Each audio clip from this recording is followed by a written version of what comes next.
আমন্ত্রণ জানাচ্ছি দর্শক, চ্যানেল 24-এর বাজেট নিয়ে বিশেষ আয়োজন বাজেট স্পেশালে। আজ 2025-26 অর্থ বছরের জন্য মাননীয় অর্থ উপদেষ্টা নিজের জীবনের প্রথম বাজেট পেশ করেছেন। বরাবরই তিনি বলে আসছিলেন একটা পদচিহ্ন রেখে যাবেন, কিন্তু তিনি আসলে কতটুকু পদচিহ্ন রেখে যেতে পারলেন সেই বিশ্লেষণটা আমরা একজন উদ্যোক্তা এবং একজন অর্থনীতিবিদের মাধ্যমে জানব। মীর নাসির হোসেন, সাবেক সভাপতি এফবিসিসিআই, আমাদের আজকের অতিথি, এবং একই সাথে আছেন ডক্টর জাহিদ সাত্তার, পিআরআইয়ের চেয়ারম্যান। আপনাদের দুজনকেই স্বাগত জানাচ্ছি, অনেক ধন্যবাদ জানাচ্ছি সরাসরি সে সময় দেওয়ার জন্য। ডক্টর জাহিদ সাত্তার, অর্থনৈতিক দৃষ্টিকোণ থেকে আপনার পর্যবেক্ষণ একটু জানতে চাইব, কেমন বাজেট হলো? বাজেট বর্তমান অবস্থায় এটা মানে মোর রিয়েলিস্টিক। এই অবস্থায় একটা বিরাট বাজেট দেওয়ার কোনো সুযোগ ছিল না। সুতরাং সেদিক থেকে অনেক কিছু হিসাব করে, বিশেষ করে যে মূল্যস্ফীতিকে রোধ করা, কমানো, এটার কিন্তু একটা বড় টার্গেট এই বাজেটের। সো এই টার্গেট এবং বাজেটের ওভারঅল সাইজ, ঘাটতি, এগুলো সব হিসাব করে পরিষ্কার বুঝতে পারছি যে ওনারা একটা কনজারভেটিভ, একটা সংযত বাজেট দিচ্ছেন।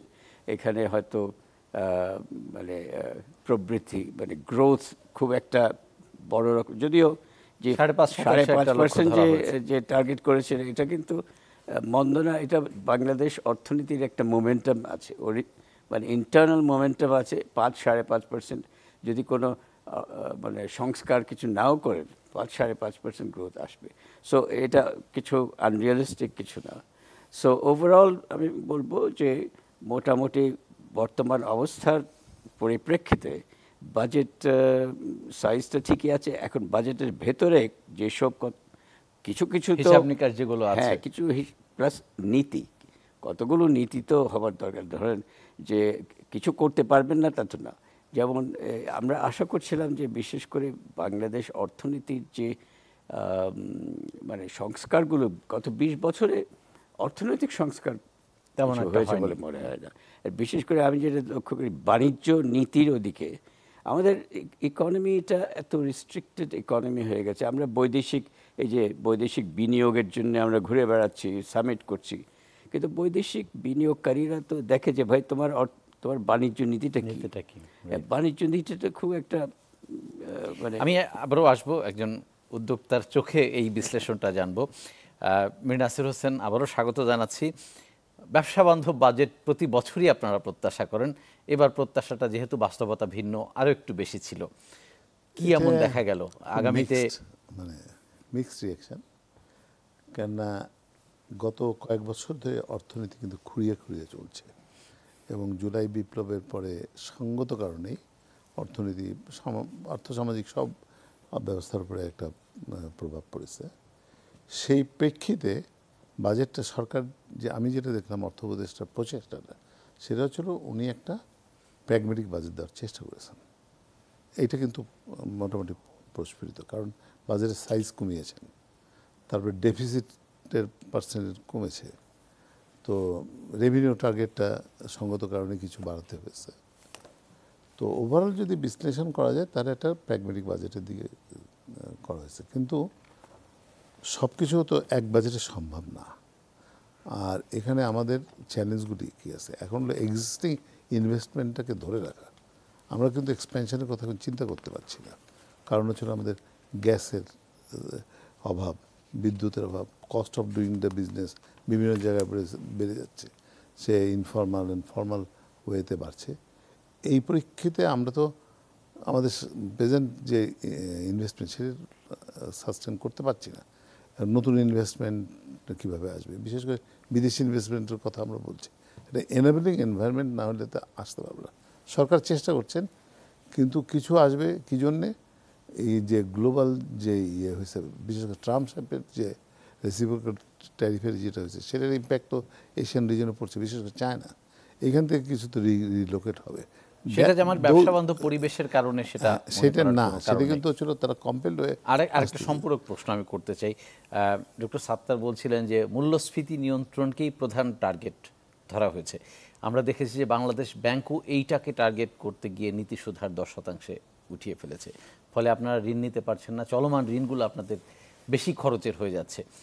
এটাই আসলে যৌক্তিক পদক্ষেপ কিনা? আমি যদি সমান্তরালে বিনিয়োগের জন্য পর্যাপ্ত পরিবেশ নিশ্চিত না করি শুধু মূল্যস্ফীতি নিয়ন্ত্রণের জন্য একটা বাজেট কতটা যৌক্তিক হলো বলে মনে হয়? আমরা কিন্তু দীর্ঘদিন ধরে বলছি, যখন মানে মনিটারি পলিসিটা টাইটেনিং করা হচ্ছে তখন থেকে বলছি যে এইটা কিন্তু ইনভেস্টমেন্টকে ক্ষতিগ্রস্ত করবে। কেননা মানে আমার যেরকম রিকোয়ারমেন্ট থাকবে সেটা তো আমি ব্যাংকে থেকে নিতে পারবো না, কারণ 7% এখন চলে আসছে মানে ক্রেডিট গ্রোথ। এইটা কিন্তু যে কোনো ইকোনমির জন্য খুব অ্যালার্মিং।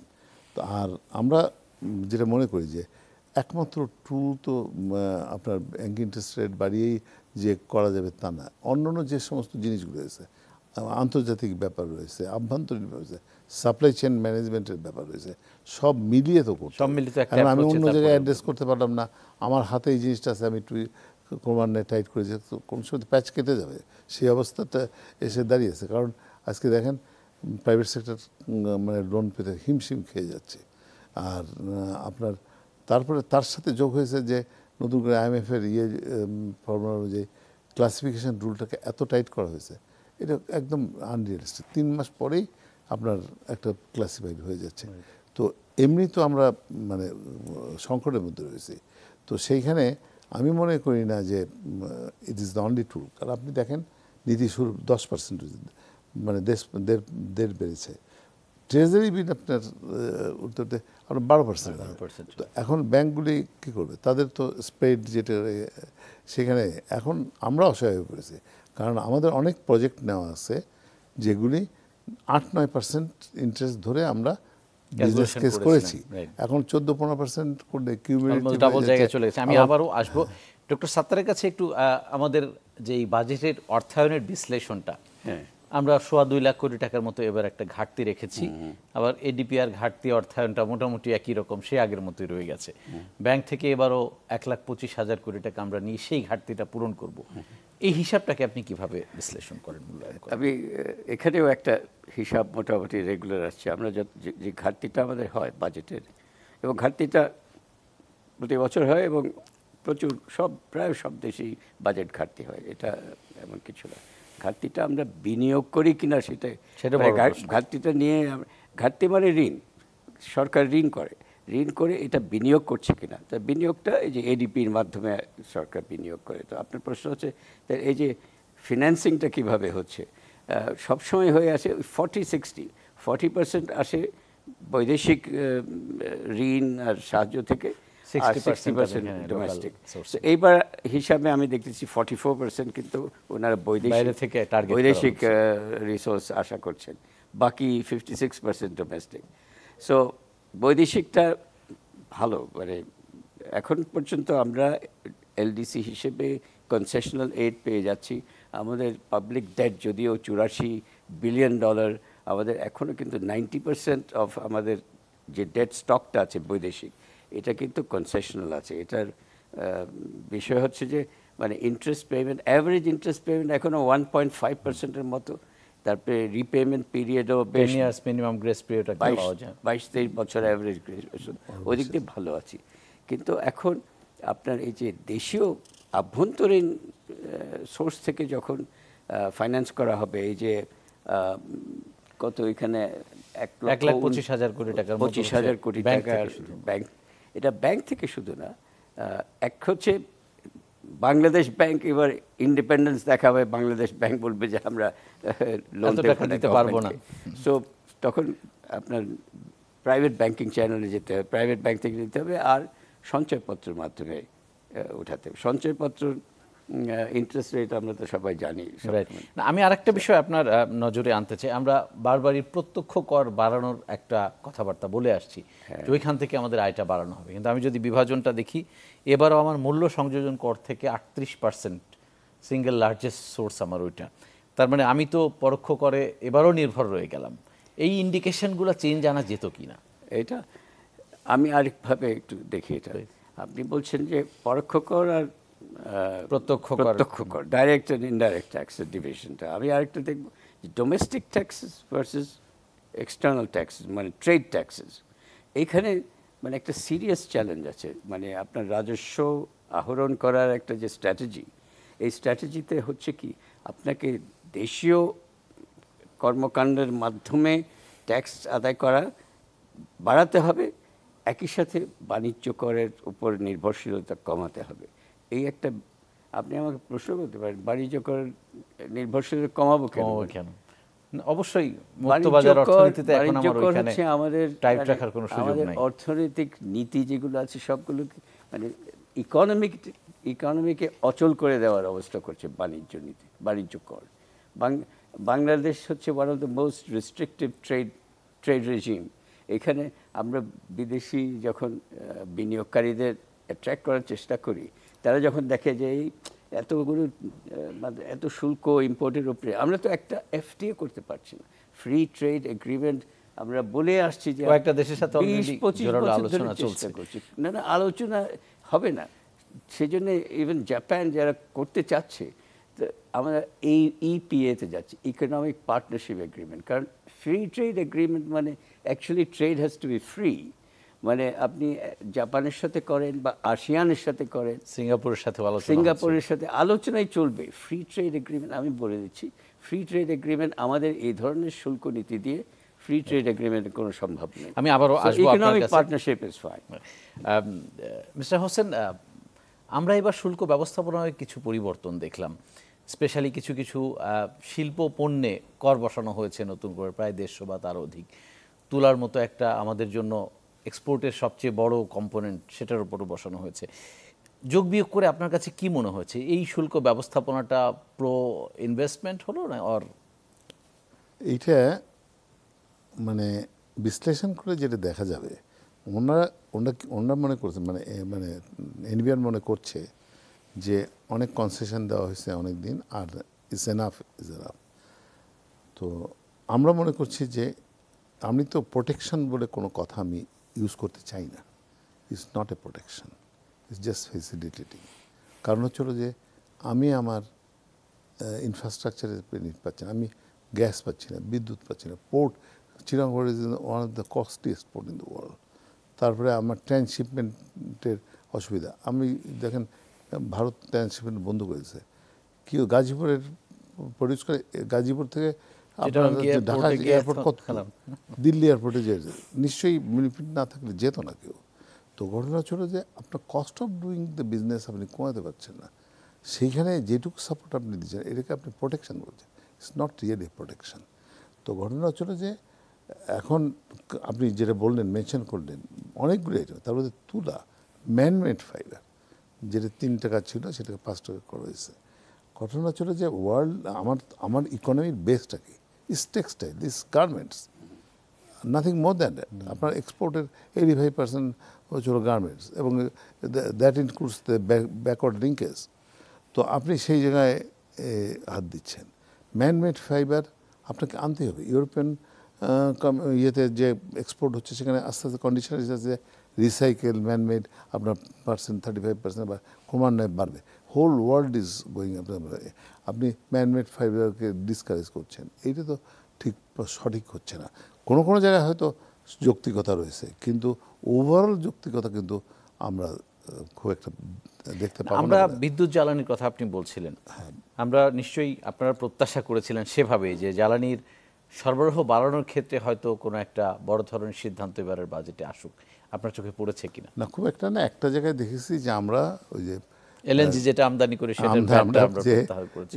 পাবলিক হিয়ারিংয়ে গিয়েছিলাম, সেখানে বলেছিলাম যে অনেকগুলি খাতে তারা কস্ট ধরে। একটা হচ্ছিল আমদানি পর্যায়ের ভ্যাট, আবার বিতরণ পর্যায়ের, তো এইটা উঠিয়ে নিয়েছে। এইটা আমাদের থেকে পাস অন হবে বলে মনে হয় না। মনে হয় এটা ভর্তুকিকে অ্যাডজাস্ট করা হবে। যদি আমাদের মানে কনজিউমার লেভেলে সেটা অ্যাডজাস্ট হতো, তাহলে আমরা হয়তো উপকার পেতাম। আমরা একটা বিরতি নিব, এরপরে আরও কয়েকটা প্রশ্ন আপনাদের দুজনের কাছেই আছে, অল্প কিছুক্ষণ পরে ফিরে আসবো। দর্শক, আপনারা চ্যানেল 24-এর বাজেট নিয়ে বিশেষ আয়োজন, বাজেট স্পেশাল দেখছেন, সাথেই থাকবেন।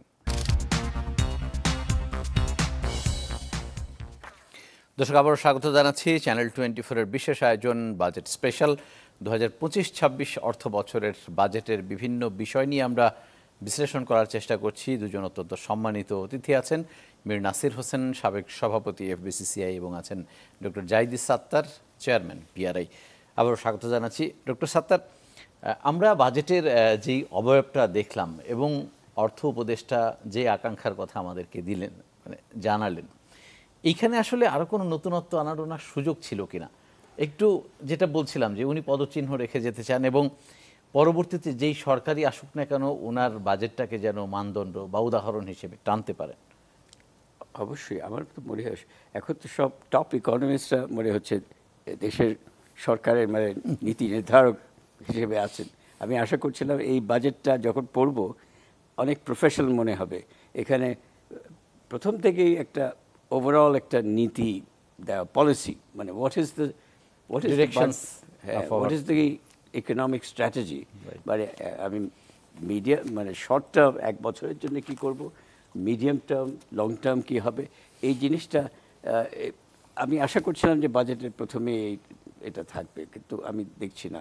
আর যেখানে যে বিষয় নিয়ে আমি খুব বেশি সময় কাটাই সেটা হচ্ছে বাণিজ্য নীতি, এবং বাণিজ্য নীতির সাথে বাংলাদেশের ওভারঅল প্রবৃদ্ধি বলেন, তারপরে এই পভার্টি রিডাকশন বলেন, এমপ্লয়মেন্ট ক্রিয়েশন বলেন।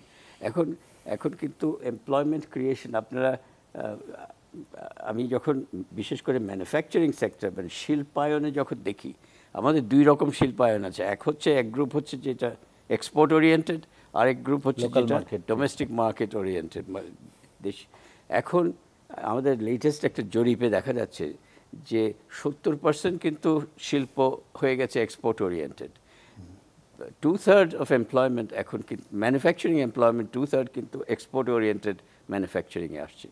সো আপনাকে তো ম্যানুফ্যাকচারিং মানে এক্সপোর্ট ওরিয়েন্টেড ম্যানুফ্যাকচারিং এইগুলোকে বেশি সাপোর্ট দিতে হবে। সাপোর্ট মানে কি, আমি তো বলছি না যে আপনার খালি ভর্তুকি দেন, ভর্তুকি আর দিতে পারবেন না। নভেম্বর মাসে যখন আমরা গ্রাজুয়েট করে যাব, আর এই যে এখন 5 থেকে 15% যে ভর্তুকি দেওয়া হয় এক্সপোর্টের উপরে, এগুলি কোনো কাজে লাগে না। কারণ আপনি ডোমেস্টিক মার্কেটের এই প্রোটেকশনের যে ভর্তুকি সেটা হচ্ছে ওই এক্সপোর্ট সাবসিডি 15%, ওই তুলনায় ওখানে 88% হচ্ছে অ্যাভারেজ, মানে যে প্রোটেক্টিভ ট্যারিফ যেটা আছে, বুঝতে পারেন যে প্রোটেক্টিভ ট্যারিফ যেসব পণ্য, যেসব সেক্টর যেখানে আমরা হাই প্রোটেকশন দিই ওগুলোর অ্যাভারেজ। সো আপনি 15% ম্যাক্সিমাম এক্সপোর্ট সাবসিডি দিচ্ছেন, আর ডোমেস্টিক জন্য 88% দিচ্ছেন, তো ওরা এক্সপোর্ট করবে কেন? স্যার, আমার আরেকটা সম্পূরক বিষয় জানবার আছে। আমরা ইউএসের সাথে যে সিচুয়েশনে আছি, 90 দিনের জন্য স্থগিত আছে, তারপরেও বাড়তি 10% শুল্কের, পরবর্তীতে ওই 37টা কোথায় গিয়ে ঠেকবে আমরা এখনো কিছু জানি না। ইন্ডিয়ার সাথে আমাদের অলরেডি একটা জায়গায় লক হয়ে আছে, তারা স্থলবন্দর দিয়ে আমাদের পণ্য এখন নিচ্ছে না, আমরাও একটা জায়গায় বন্ধ করে রেখেছি। এই সমাধানগুলো এবারের বাজেটে সরকার কেন দিতে পারলো না? আমি এই জিনিসটা একটু দেখার সুযোগ হয়েছে বাজেটের ডকুমেন্টটাতে। এই যে ইউএস ট্রেড রিপ্রেজেন্টেটিভ আমাদের বাণিজ্য নীতির একটা খসড়া দিয়েছেন, ওনারা ওইটাকে পরীক্ষা করে রিভিউ দিয়েছেন। যে রিভিউতে তিনটা জিনিস বলেছে। একটা হচ্ছে ট্যারিফ তোমাদের খুব বেশি হাই এবং কমপ্লেক্স, দ্বিতীয় হচ্ছে ওই যে ইন্টেলেকচুয়াল প্রপার্টির কিছু বিষয় আছে, আর হচ্ছে নন ট্যারিফ ব্যারিয়ার এক গাদা আছে, এগুলোকে ঠিক করতে হবে। সো এখন যে প্রস্তাবটা ট্যারিফের যে প্রস্তাবগুলো দেওয়া হয়েছে 109টা প্রোডাক্টে জিরো ট্যারিফ, এতে ওরা they not looking at how many US imports বাংলাদেশে এক্সপোর্ট বাংলাদেশে যাচ্ছে অ্যাট জিরো ট্যারিফ। তারা দেখতেছে আমাদের গাড়ি ওখানে বিক্রি হচ্ছে না কেন, আমাদের মেশিন ওখানে যাচ্ছে না কেন, কারণ অন্যান্য ট্যারিফ যেগুলো এত বেশি সেখানে আর ওদের এক্সপোর্ট যাচ্ছে না। they are looking at the entire tariff structure, not just ওই যে 100টা প্রোডাক্ট আছে যেখানে জিরো। সো যেই প্রস্তাবটা আমি দেখলাম এখানে, this is not going to cut any ice. আমি আবারও আসার চেষ্টা করব। মির্জা আসির হোসেন, সরকারের এবারে যদি সুনির্দিষ্ট কয়েকটা লক্ষ্য আমরা ধরি, সব মিলিয়ে বিনিয়োগ প্রায় 31% তারা নিয়ে যেতে চায়, সরকারি এবং বেসরকারি মিলিয়ে। সরকারি বিনিয়োগ এবার একটু কম, যেহেতু এডিপির সাইজটা বেশি, সুতরাং বেসরকারি নতুন করে কর্মসংস্থান বাড়ানোর একটা লক্ষ্য থাকবেই, কারণ গেল 9 মাসে এটা খুব বেশি বাড়ানো যায়নি, বরং বেকার হয়েছেন অনেকেই। এই লক্ষ্য অর্জনে উদ্যোক্তাদের তো একটা বড় ভূমিকা আছে, সেই ভূমিকা নিশ্চয়ই আপনারা পালন করবেন, সেই জন্য উপযুক্ত পরিবেশ কতটুকু নিশ্চিত করা হয়েছে এখানে আমরা যেটা একটা সিঙ্গেল জিনিস যদি অ্যাড্রেস করে দিতে পারতো সরকার, যে আমরা নিরবিচ্ছিন্ন গ্যাস এবং বিদ্যুৎ দিন, বাকি কিন্তু আমরা এখন চাই না, দ্যাট উই ক্যান হ্যান্ডেল। কারণ হচ্ছিল যে এই জায়গায় আমরা আটকে যাচ্ছি, আমার যে যত মেধা আছে, যত শ্রম আছে, সব ব্যর্থ হয়ে যাচ্ছে। কারণ আমি 30% 40% প্রোডাকশন করতে পারছি না, আমার মেশিন বসে রয়েছে। প্রসেসিং ইন্ডাস্ট্রি মানে কিলের মধ্যে, বয়লারের মধ্যে মাল আটকে যাচ্ছে। তো আমি কি আমার তো ওভারহেড কমছে না, কারণ আমি তো মানে ছাড়াই করতে পারছি না। কারণ আমরা পাচ্ছি অ্যাজ অল, আপনি যে কোনো ইন্ডাস্ট্রি বলেন, এখন এমন অবস্থা দাঁড়িয়েছে, ছাড়াই করে সেই ইন্ডাস্ট্রি তো বন্ধ করে দেবে, ল অ্যান্ড অর্ডার যেখানে দাঁড়িয়েছে, তো করা যাচ্ছে না। তো আমি তো ব্লিড করছি, আমি তো যেটা হচ্ছে আমি আর্ন করতে পারছি না। সেখানে একটা জায়গায় আমরা সরকারের কাছে বারবার চেয়েছি, ল অ্যান্ড দুটো, ল অ্যান্ড অর্ডারটা দেখেন, আর গ্যাস বিদ্যুৎটা আমাদের নিরবিচ্ছিন্নভাবে দেন। এই জিনিসটা কিন্তু ইনশোর হচ্ছে না। এইটা যদি আরও, আমি আশা করেছিলাম যে আরও সুনির্দিষ্ট থাকবে, যেখানে, কারণ এখানে বলা হয়েছে যে কতগুলি কূপ খনন করবে, 100 MMCF এক্সপেক্ট করছেন, আর 2028 সালের মধ্যে একটা দেখা গেছে বলা হয়েছে। কিন্তু আমার তো আজকে দরকার।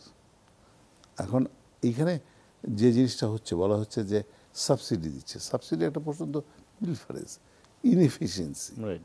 আমার বিদ্যুৎ গ্যাস চুরি হয় 10 থেকে 11%।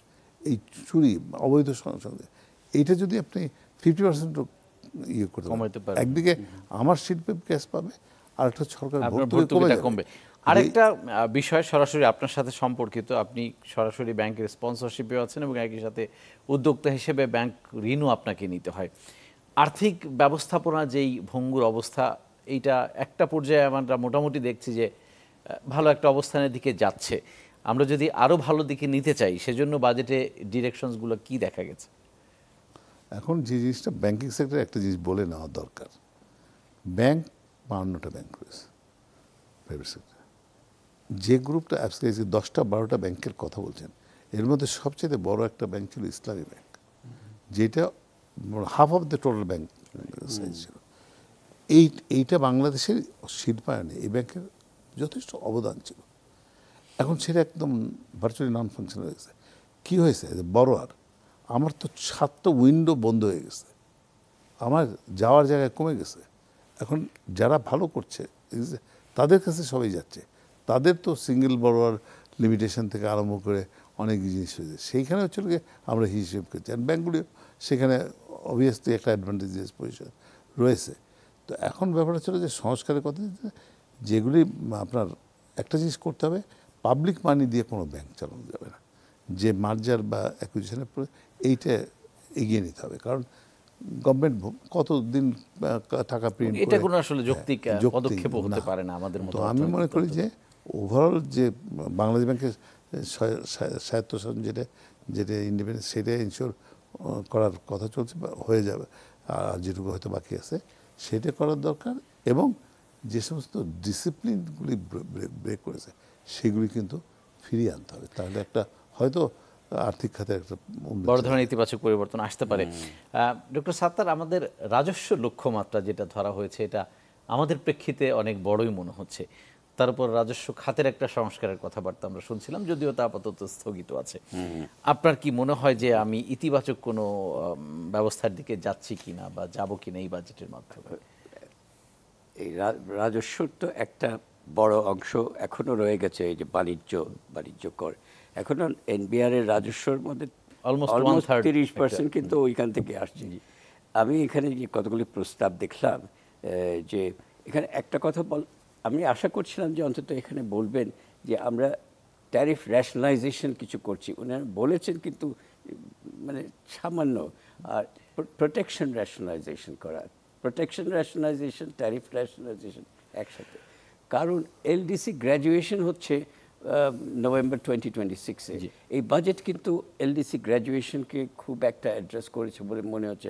অ্যাটলিস্ট এই মানে 3টার সময় উনি এটা দিয়েছেন, আমি যেটুকু দেখতে পেরেছি এখন।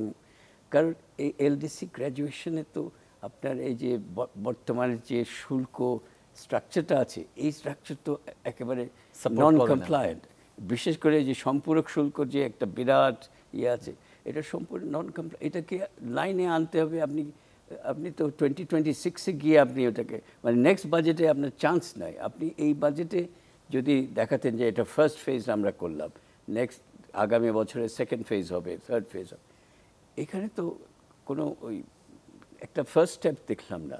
আমি আরেকটু ভালো করে আমাকে দেখতে হবে, কিন্তু আপনি যে বলছেন রাজস্ব যে ইয়েটা, আমার মনে হচ্ছে ওনারা ওখানেই, কারণ এই যে কতগুলো রাজস্ব বাড়াবার মানে শুল্ক বাড়াবার যে প্রস্তাবগুলো দিয়েছেন, বিশেষ করে কতগুলো ভোগ্য পণ্য, কসমেটিক্স, টয়লেট্রি, এগুলোতে আপনি শুল্ক বাড়ালে এগুলোর ডিমান্ড কমে যাবে, রেভিনিউ কমে যাবে, বাড়বে না।